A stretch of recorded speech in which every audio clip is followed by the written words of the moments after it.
About a week ago, we went on a family vacation to Alaska on a cruise. And a bunch of people told me who had been prior, if you're going to go, you really ought to get a quality set of binoculars for looking at wildlife and wilderness and just all the amazing stuff there is to see in that part of the world. So I went to my friends in SIG and got a set of these Zulu 6 10 power binoculars with the OIS technology. And the stabilization, the OIS, is really the most incredible part of this device, in my opinion. Basically, you flip that switch and it's going to stabilize the image that you're looking at to take away that skill of trying to hold it still so you eliminate the shake when you're looking at an object through binoculars. It just makes that a complete non-issue, and I'll have some clips that'll demonstrate that. You see here, you basically flip the switch on top and it goes to pan mode in green, switch it off and on again, and it goes to still mode in orange there. The panning mode is good if you're kind of like looking across a whole horizon, sweeping over a bunch of different objects. The orange still mode is a lot better if you're trying to just lock in and study one object in great detail, where it kind of holds that image still and then you move it and it'll kind of like snap to a new fixation point and hold it and still there. But both were good for the purpose of what I was doing here. A lot of looking at mountains and landscapes, looking at a whole bunch of wildlife.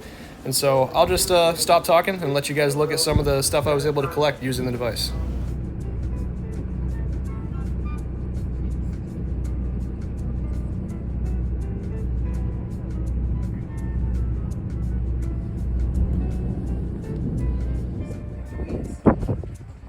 This is the Hubbard Glacier, which was cool. The boat pulled right into the bay, so you're able to look right on it, get this panoramic view of it. It's hard to appreciate the scale and size until you see this two-story viewing boat right here in the foreground, which is just tiny in comparison to the height of that whole ice shelf there. Got a shot right here of lining up my phone to the binocular. Honestly, getting my phone to focus on the object once it was presented to an image was the hardest part. Maintaining it once I had it because of the stabilization was really quite easy.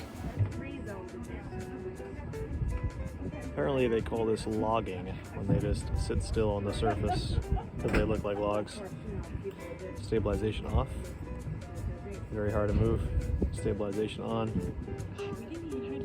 Easy to see. A little bit closer to these otters now. Sea lions are back that way. Let's see if I can get a better video of these guys right here.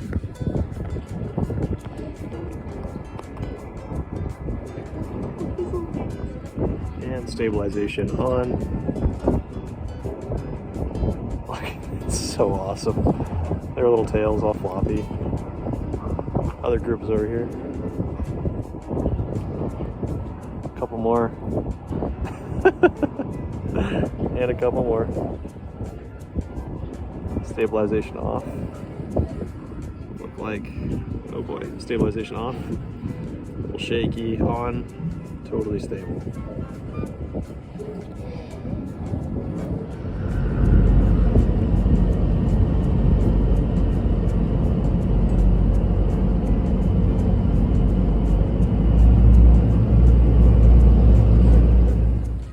This doesn't show you anything about the binoculars because I just recorded this through my phone, but it does give an appreciation for how close we were to these whales, maybe 50 yards in this case. Right after I put down the phone, one breached a little bit closer than this and off to the right, which was just an incredible experience. So that is kind of it. Here's a shot from Seward. We went fishing on the last day, hooked a bunch of salmon, got them in the freezer just the other day.